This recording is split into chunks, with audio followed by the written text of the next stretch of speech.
दोस्तों, भारत में सरकारी नौकरी का इंटरव्यू हमेशा से एक संवेदनशील विषय रहा है। लेकिन जब बात दलित उम्मीदवारों की आती है तो आंकड़े और शोध बार बार बताते हैं कि चुनौतियां बाकी समाज के मुकाबले कहीं ज्यादा है। 2019 के Indian institute of management Ahmedabad के research paper discrimination in recruitment में साफ लिखा है कि निचली जाति के उम्मीदवारों को उनकी काबिलियत के बावजूद इंटरव्यू राउंड में अधिक रिजेक्शन का सामना करना पड़ता है। इसी तरह Indian journal of labour economics में 2021 में प्रकाशित एक अध्ययन बताता है कि एक ही योग्यता वाले दलित और ऊंची जाति के उम्मीदवारों में इंटरव्यू के दौरान 29% तक अंतर दिखा है। यानी लिखित परीक्षा में बराबरी के बावजूद इंटरव्यू में रिजेक्शन की संभावना अधिक रहती है। यह केवल सरकारी नौकरी की बात नहीं है, बल्कि प्राइवेट सेक्टर में इंटरव्यू में भी यही ट्रेंड देखने को मिलता है। National sample survey office NSSO के डेटा के अनुसार भी इंटरव्यू में जातिगत पक्षपात की संभावना को पूरी तरह नकारा नहीं जा सकता। यह पैटर्न बताता है कि समस्या व्यक्तिगत नहीं है, बल्कि एक गहरे सामाजिक ढांचे से पैदा हुई है, जहां इंटरव्यूअर के अवचेतन में जाति आधारित धारणाएं सक्रिय रहती है और दलित उम्मीदवारों पर उनका असर दिखाई देता है। अवचेतन मतलब जो हमें दिखाई नहीं देता पर हमारे विचार और व्यवहार को चलाता है। इंटरव्यू में रिजेक्शन के सबसे बड़े कारणों में से एक है अवचेतन पूर्वाग्रह, जिसे हम अनजाने में किया गया पक्षपात या छिपा हुआ भेदभाव कहते हैं। यह वह मानसिक स्थिति होती है जिसमें कोई व्यक्ति सामने वाले की पहचान के आधार पर बिना सोचे समझे, बिना किसी सबूत के एक छवि बना लेता है। 2018 में Tata institute of social sciences TISS ने एक सर्वे में पाया कि 67% इंटरव्यू पैनल ऐसे सामाजिक बैकग्राउंड से आते हैं जहां जाति की सोच गहराई से मौजूद रहती है। नतीजा यह होता है कि दलित उम्मीदवारों को कम आत्मविश्वासी, कम सक्षम या कम फिट समझ लिया जाता है, जबकि ऐसा सोचने के पीछे कोई वास्तविक कारण नहीं होता। इसी तरह centre for the study of developing societies CSDS की 2020 की रिपोर्ट बताती है कि इंटरव्यू पैनल में बैठे कई अधिकारी कई बार उम्मीदवार के बोलने के तरीके, पहनावे या पृष्ठभूमि के आधार पर उसके प्रति अलग रवैया अपनाते हैं। ये सभी तत्व मिलकर इंटरव्यू के परिणाम को प्रभावित करते हैं।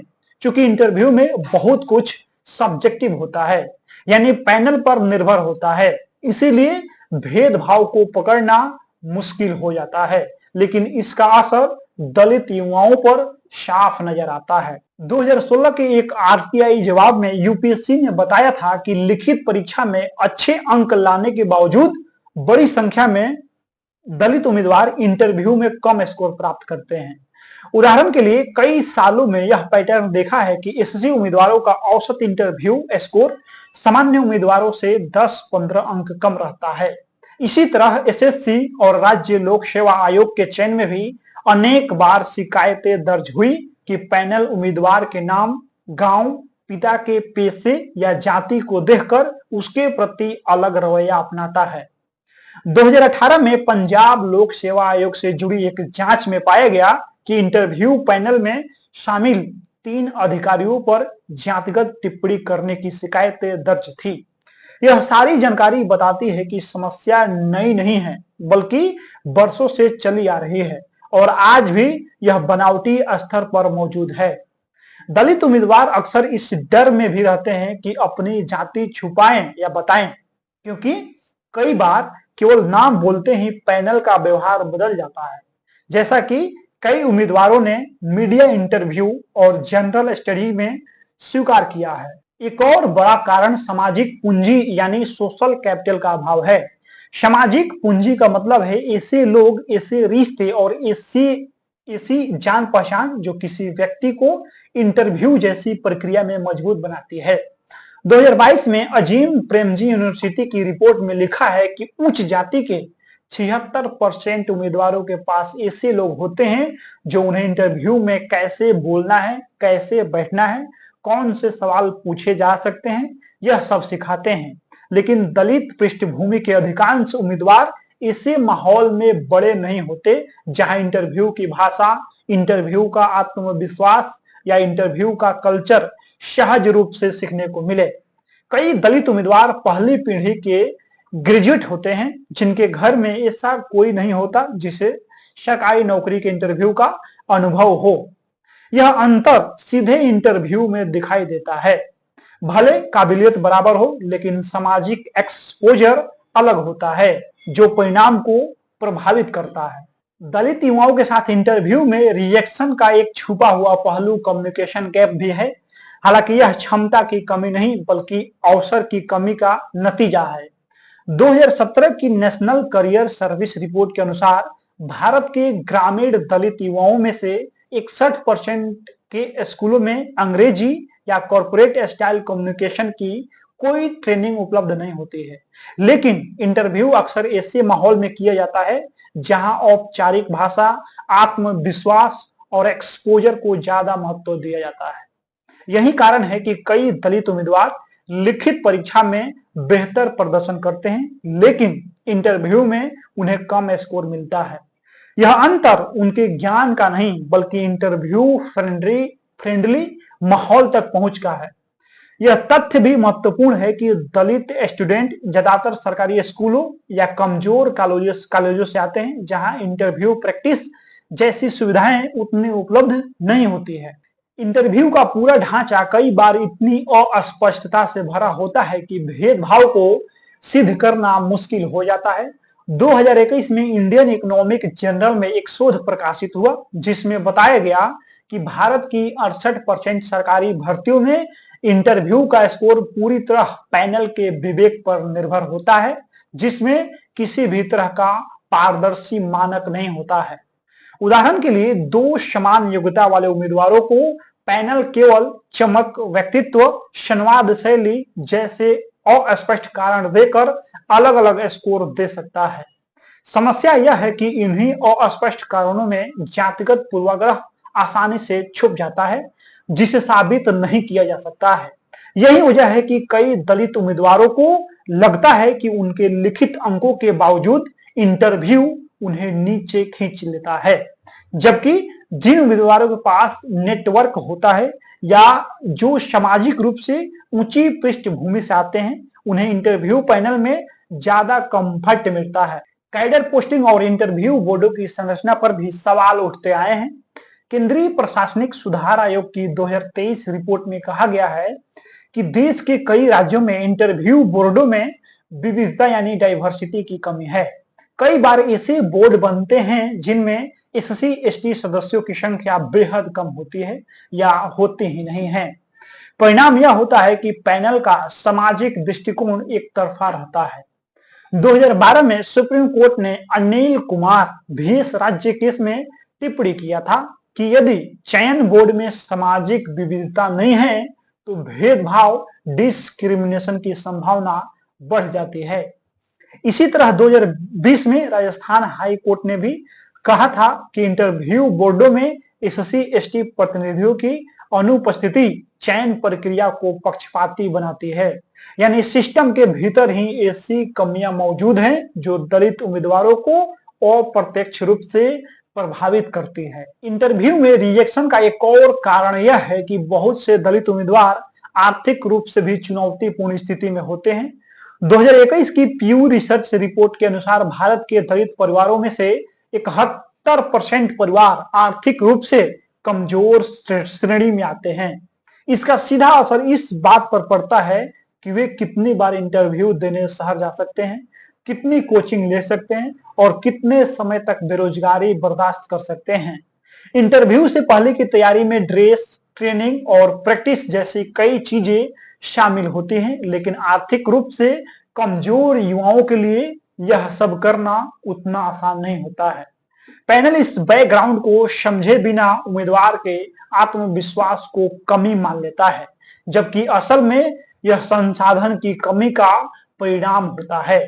इसी वजह से कई दलित उम्मीदवार पूरी क्षमता के बावजूद इंटरव्यू में कमजोर दिखाई देते हैं। सामाजिक ढांचा भी इस समस्या को और गहरा करता है। भारत में आज भी जाति का प्रभाव सामाजिक और मनोवैज्ञानिक दोनों स्तरों पर मौजूद है। 2016 की भारत सरकार की socio economic caste census report के अनुसार ग्रामीण क्षेत्रों के 36% दलित परिवारों के साथ नियमित जातिगत भेदभाव की घटनाएं दर्ज होती है। यह भेदभाव इंटरव्यू रूम में भी अनजाने में मौजूद रहता है।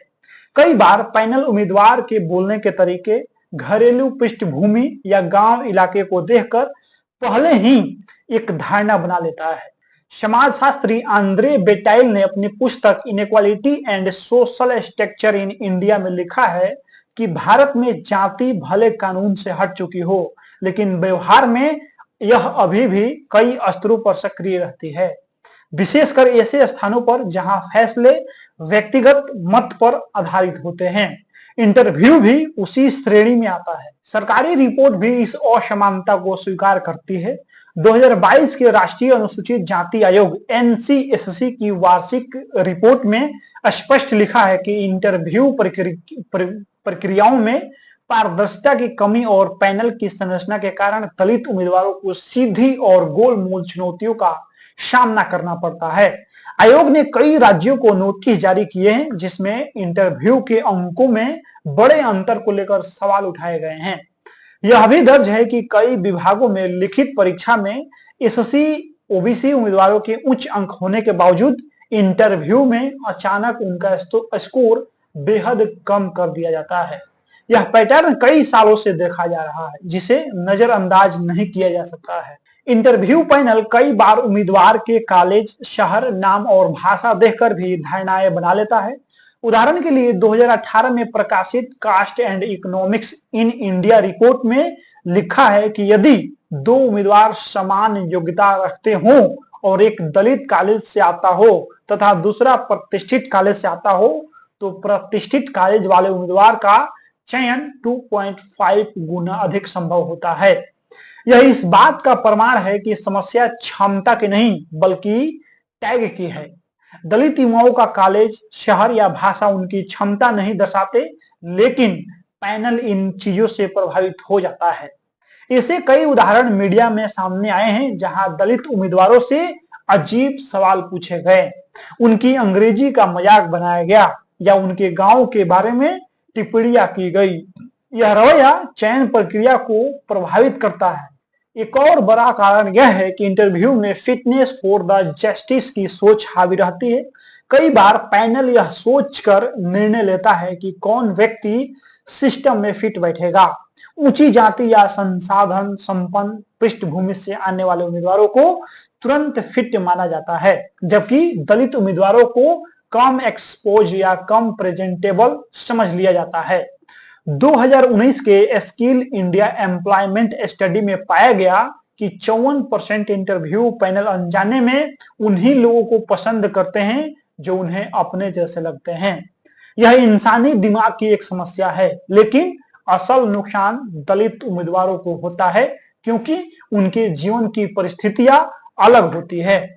यह पक्षपात उन्हें इंटरव्यू में बार बार प्रभावित करता है। दलित उम्मीदवारों का आत्मविश्वास कई बार इंटरव्यू में इसीलिए भी प्रभावित होता है क्योंकि सामाजिक माहौल उन्हें शुरू से ही कमतर महसूस करवाता है।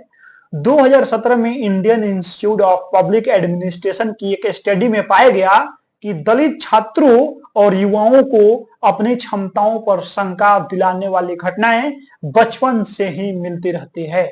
स्कूल में, कॉलेज में, समाज में जब ऐसे युवा इंटरव्यू रूम में प्रवेश करते हैं तो उनके भीतर अनजाने डर मौजूद रहते हैं। यह डर उनकी प्रतिभा को कम नहीं करता, लेकिन पैनल के सामने उनकी परफॉर्मेंस को प्रभावित कर देता है। इस अंतर को भी कई पैनल क्षमता की कमी मान लेते हैं, जबकि यह सामाजिक अनुभव का फर्क है। सरकारी इंटरव्यू में पारदर्शिता की कमी भी दलित युवाओं को नुकसान पहुंचाती है। कई आयोग में आज भी इंटरव्यू का वीडियो रिकॉर्ड नहीं होता है। आयोग पैनल स्कोर का कारण नहीं बताता, केवल अंक देता है और उम्मीदवार को यह जानकारी नहीं मिलती है कि उसे इतने नंबर क्यों दिए गए। 2015 में पंजाब हरियाणा हाई कोर्ट ने कहा था कि इंटरव्यू प्रक्रिया में पारदर्शिता सुनिश्चित करने से भेदभाव के मामलों में कमी आएगी, लेकिन यह सुझाव देश भर में लागू नहीं हुआ। यदि इंटरव्यू रिकॉर्डिंग अनिवार्य हो, पैनल अलग अलग हो और स्कोरिंग का स्पष्ट फॉर्मेट हो तो भेदभाव डिस्क्रिमिनेशन की संभावना कम हो सकती है, लेकिन यह व्यवस्था अभी अधूरी है। इसलिए कई दलित उम्मीदवारों के पास कोई विकल्प नहीं बचता है कि वे निर्णय को चुपचाप स्वीकार कर लें। आखिर में इन सभी तथ्यों से एक बात स्पष्ट होती है कि दलित उम्मीदवारों को इंटरव्यू में असफलता इसीलिए नहीं मिलती कि वे कम योग्य हैं, बल्कि इसीलिए क्योंकि इंटरव्यू प्रणाली में कई गहरी समस्याएं हैं। इनमें अनजाने में होने वाला पक्षपात, सामाजिक भेदभाव, आर्थिक अंतर, अवसरों की कमी और साक्षात्कार बोर्ड में विविधता का अभाव शामिल है। जब तक इन समस्याओं पर संगठित रूप से काम नहीं किया जाएगा, तब तक लिखित परीक्षा में बेहतरीन प्रदर्शन के बावजूद दलित युवाओं को इंटरव्यू में नुकसान झेलना पड़ेगा। बाकी इस वीडियो में आप लोग अपना प्रतिक्रिया दे दीजिए।